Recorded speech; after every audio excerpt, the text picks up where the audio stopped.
Good morning, children. So now we have finished the reading, understanding and explanation portion of chapter 10, that is means of communication. Now we will quickly revise this chapter, means of communication, through this videos. All the important points we will cover here in this video. Now the very first important point is, what is communication? What do you mean by communication? So communication means sending or receiving messages. What do you mean by communication? Communication means sending or receiving messages. What are the means of communication, or what do you mean by means of communication? So the medium through which we communicate, is called as the means of communication.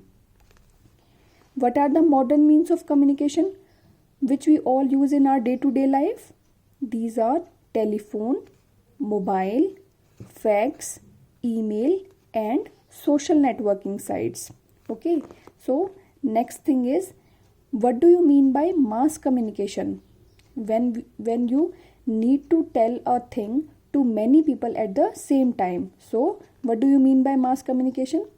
It is required when we need to convey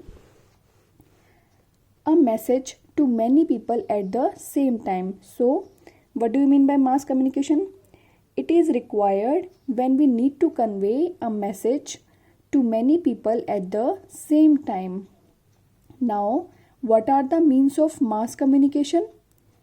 These are newspaper, television, radio and magazines. So, communication, means of communication, modern means of communication, mass communication and means of mass communication. These are the important points of this chapter, means of communication.